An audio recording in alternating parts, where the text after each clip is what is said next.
Hey, welcome back, everybody. This is DeMarcus again. Today, I want to talk to you about something I call the 2-8-10 principle. First of all, I want to apologize that the video did come out choppy in a couple of spots there, so I just want to apologize for that ahead of time.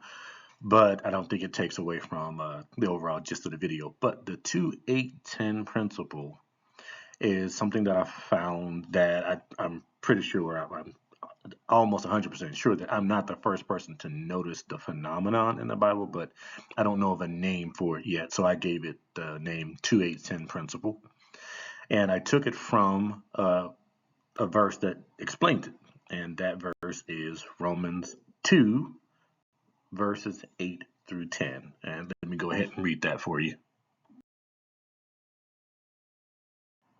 Okay, so it says, "But for those who are self-seeking and who reject the truth and follow evil, there will be anger and wrath. There will be trouble and distress for every human being who does evil, first for the Jew, then for the Gentile. But glory, honor, and peace for everyone who does good, first for the Jew, then for the Gentile."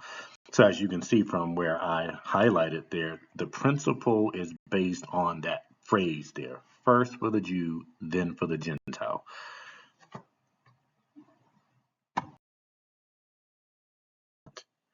So let's kind of break down what I'm talking about here. Now, I would recommend that you pause the video and do a couple of things.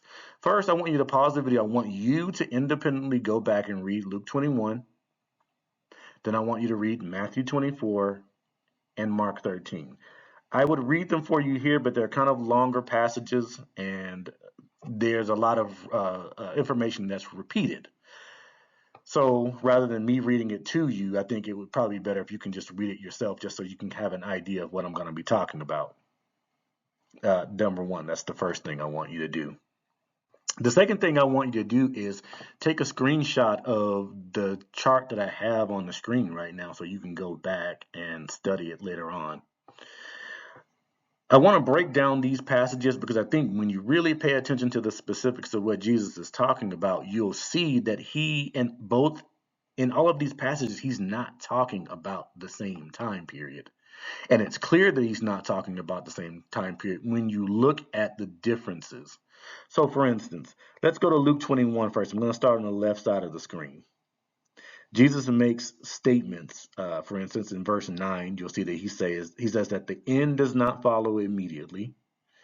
Verse 12, he says, "Before all these things, you will be persecuted by the synagogue and betrayed by relatives and friends." Now, when I look at that, looking at it now, I see a really, really strong air of Jewish family politics with this. You got to understand the Christian community at that particular time. You're talking about people who had, at one time in their life, had all been Jews, practicing Jews. And later on, this Messiah figure comes, and some people accept him and some people don't. Jesus foresaw this himself when he talked about separating fathers from sons and mothers from daughters for his sake. This was the first generation where you would have some people in households who would say, yes, that was the Messiah, and some people who said, no, that was not the Messiah. And if you know anything about Jewish culture, even in Israel today, there are some Jews who say you're either a Jew or you're a Christian. You can't say that you're both. The Messianic Jews will tell you that all the time. They're not considered Jews in the eyes of non-believing Jews. So I believe that this particular verse here, verse 12, is where Jesus is prophesying that. And notice that that's an Israel, Jewish specific situation. Gentiles wouldn't be turned over to the synagogue. They're not Jews. All right. Let's go down to verse 20. He says, "When you see Jerusalem surrounded by armies." Only in Luke 21 does Jesus say this. He does not say this in Matthew 24. He doesn't say it in Mark 13. What we know from history is that the Romans laid siege to Jerusalem in 70 AD. And so this is the time period that Jesus is talking about. In this verse, Jesus basically says, when you see Jerusalem surrounded by armies, let those in Judea flee to the hills. And you know the rest of the verse. If you're on top of the house, don't go in. If you're in the field, don't go into the city, so on and so forth. If you were a Christian in those days and you were aware of this prophecy, you knew when you saw the Romans coming to lay siege to Jerusalem that you needed to get out of there. You needed to hightail it out of there. This is where Jesus said, if you love your life, you're going to lose it. But if you're willing to lose your life, you'll save it. The people who did not love their life, the people who were willing to flee and just leave everything that they had ever worked for behind, those people survived.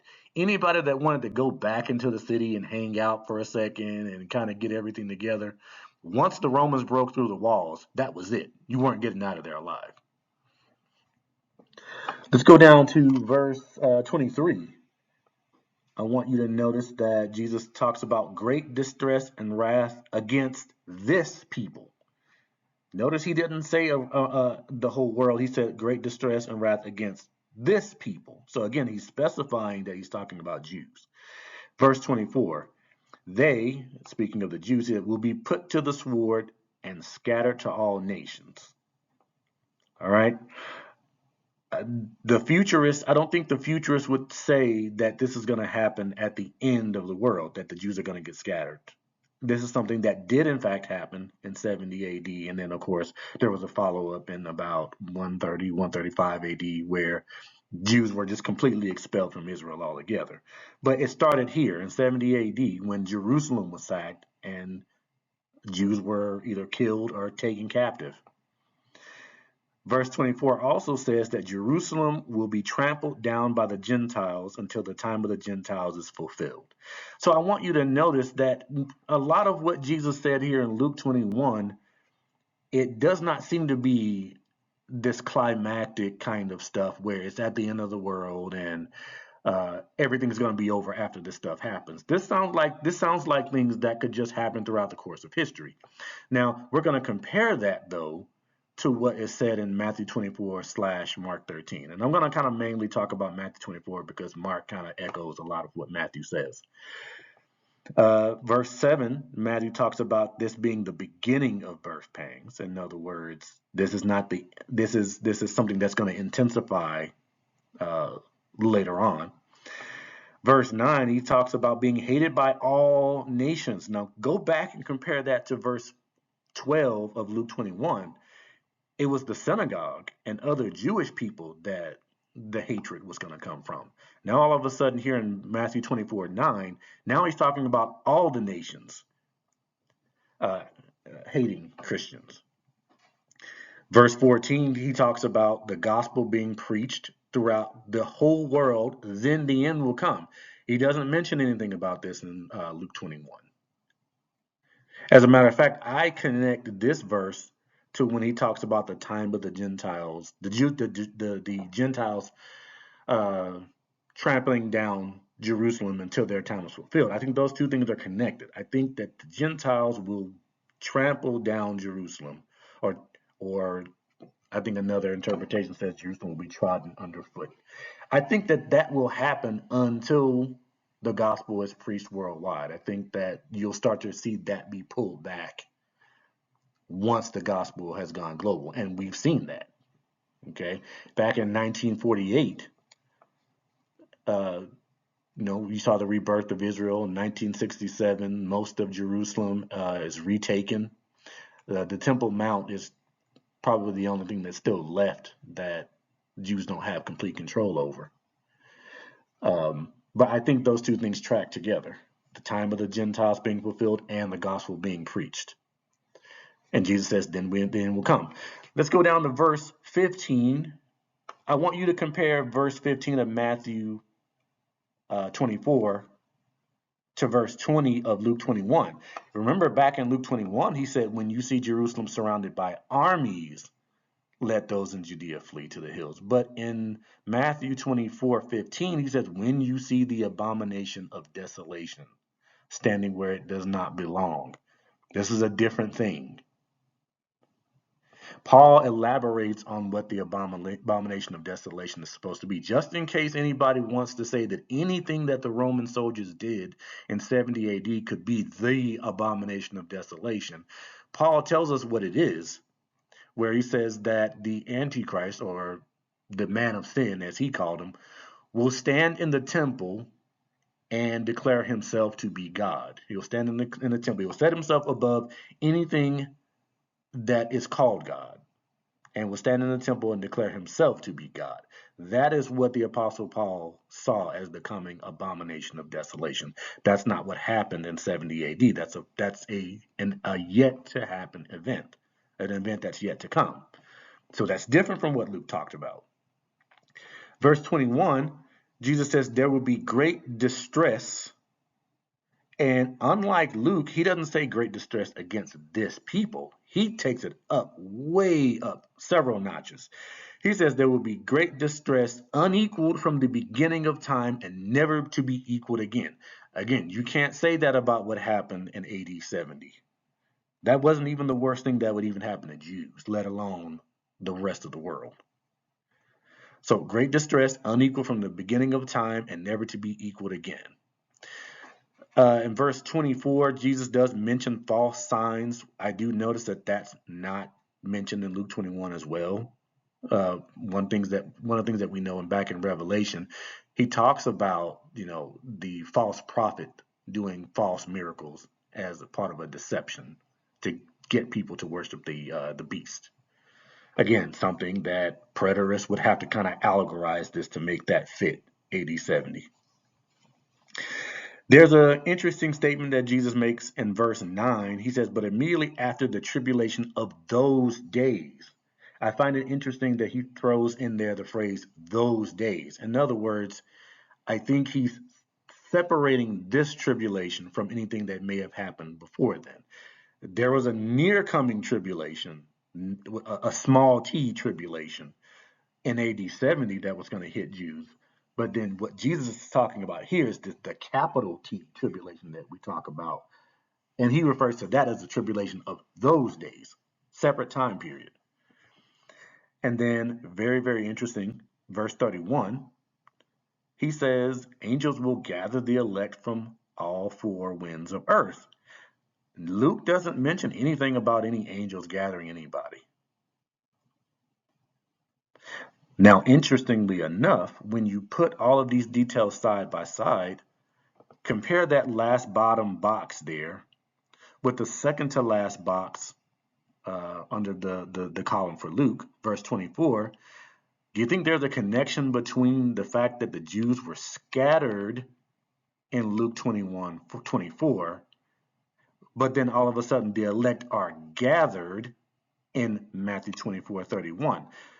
It's almost like the elect that are gathered in Matthew 24:31 are probably descendants, or they're probably Jews who are living all over the four winds of earth and all nations, because that's where their ancestors had been scattered. A lot of people look at this verse as a rapture passage that Jesus is talking about, when the angels will come and pick up all of the believers. But I think that this has more to do with the Jews being brought back from the four winds of the earth. If you compare that, you see on the notes there, go back and compare that to Isaiah 11, verse 12. Go back and compare it to Isaiah 27, 12 through 13.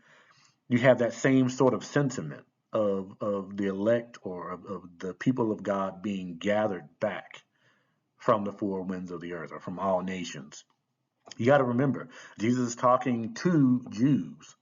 So when he says things like elect and things like that, at that moment, phrases like elect meant something specific to them. It meant them, God's chosen people at the time. It's only later that that phrase elect was then broadened to include Gentiles and was associated with the church and things like that. But in this particular moment here, I think Jesus is talking about Jewish people being gathered from all over. Can I do a thought experiment here? I want you to imagine that you're a two-dimensional being, and you see those two black dots there. Now, to you, as a two-dimensional being, let's just imagine that you live on the surface of the screen here. You see the dot on the left, and then you see the dot on the right. They pretty much look like separate dots, and if you wanted to experience them, you'd have to experience them individually. You'd have to go from one to the other. You see them as two distinct things. However, if you were a three-dimensional being,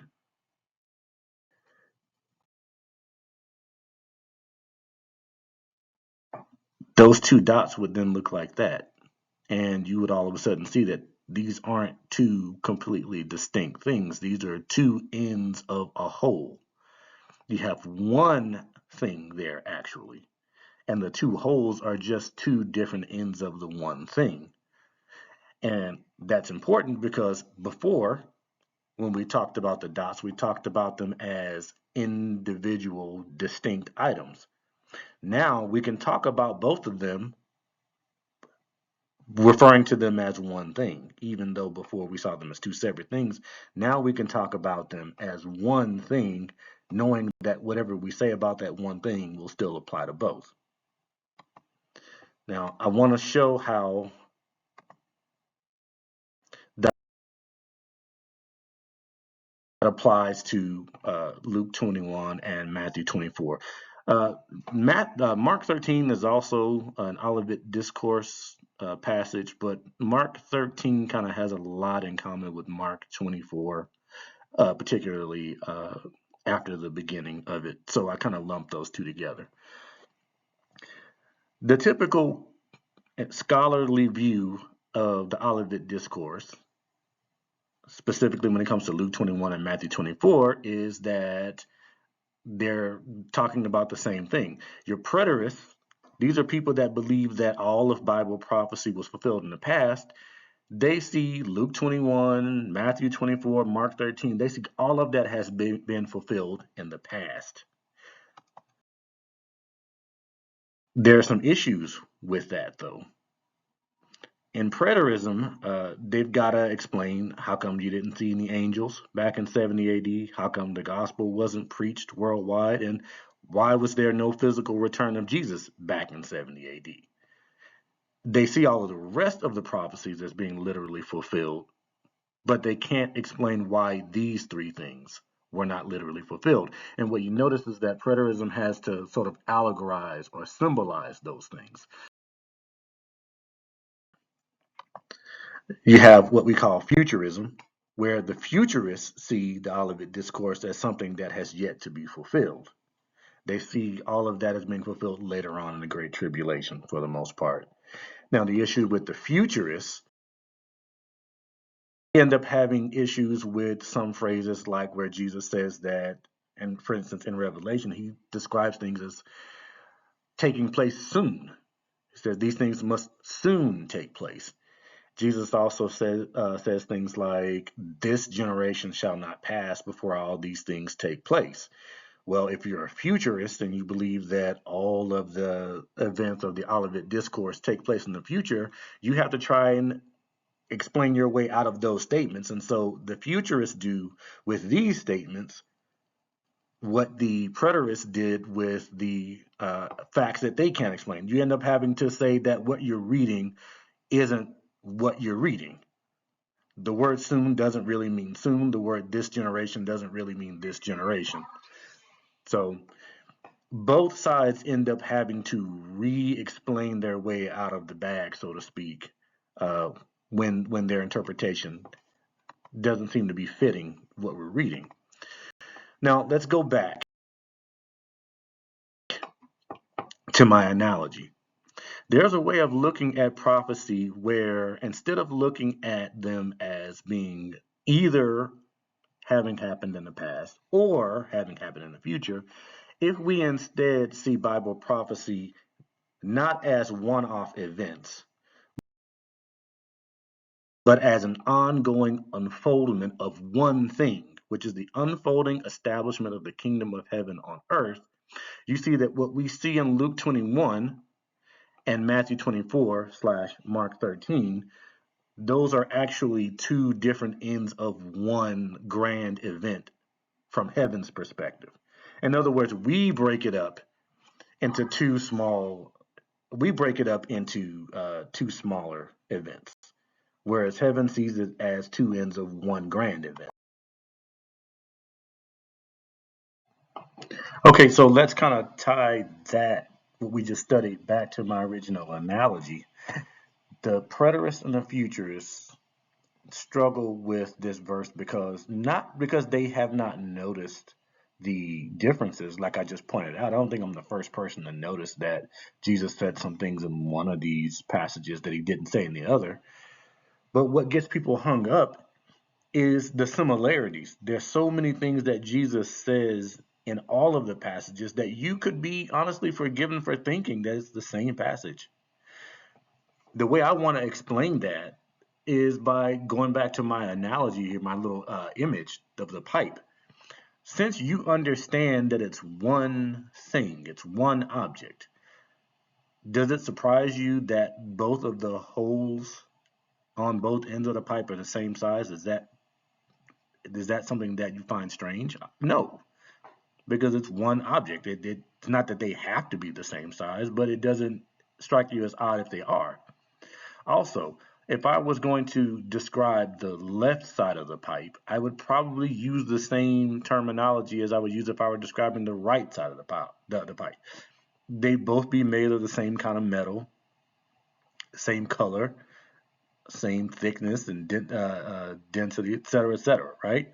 And again, that would not surprise you because you understand I'm talking about one thing. These passages are only sort of it's only a point of contention or confusion when you separate them, because then you can't justify them having similarities. But once you see that they are both just two ends of one mission, one action by heaven, then you understand that, of course, they would be described using a lot of the same terminology because you're dealing with the same variables. It could be that every time heaven has to interject to throw down evil, to establish good, et cetera, to put God's ways uh, at the forefront, a lot of the same variables probably always come into play. As a matter of fact, some of the same, dare I say, the same events probably happen every single time. Maybe the scale is different. Maybe some of the intensity of it may vary, but it's probably the same stuff each and every time because the players are the same. You're dealing with God and Christ and the people on their side. And then you've got Satan and all the people and whatever on his side. And they tend to, both sides want certain things and they both deal with each other in certain ways. According to whatever their objective is. So that one tribulation in 70 AD would look a lot like the tribulation that we know is coming shouldn't surprise anybody. It should be very clear that you're going to say a lot of the same stuff about it. Also, you add to that the fact that, again, as a higher being, God looks at this stuff completely different than we do. We look at life segmented because we have to go through time. We have to come from the past, be in the present, go to the future. God doesn't have those limitations. So God does not look at events in slices like we would have to. God can see the whole at the same time, and he can see how one bit that may have taken place in one time period still touches a bit that, from our perspective, hasn't even happened yet.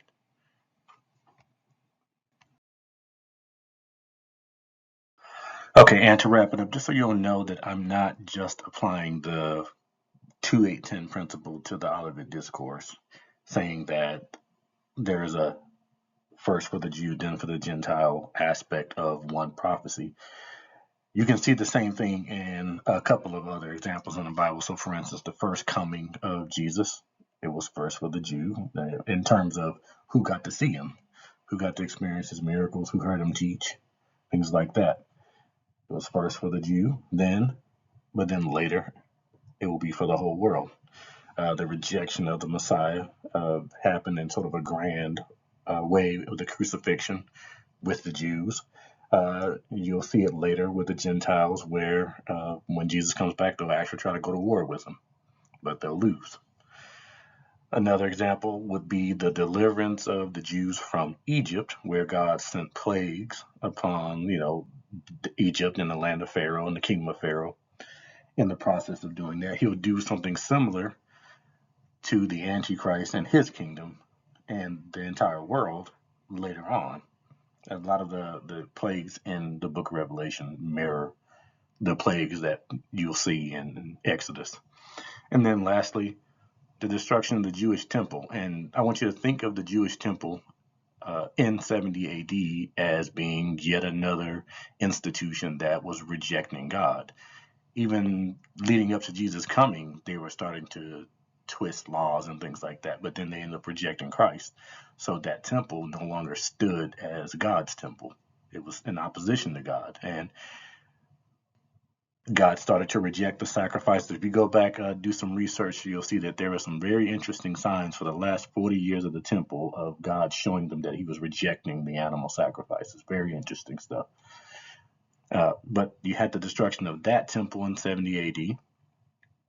And then you will have the eventual destruction of the world satanic system, the Babylonian false religion and anti-God and anti-God's people and sort of anti-peace system that's kind of running the world kind of from the shadows. You'll see that destroyed on a global scale later on. So these are just some other examples of how this principle actually kind of does permeate scripture. So let me know what you guys think. If you agree, if you disagree, go back and read those passages and see if you saw something that maybe I didn't see. Make sure you leave a like and a comment and subscribe. Have a good day, guys.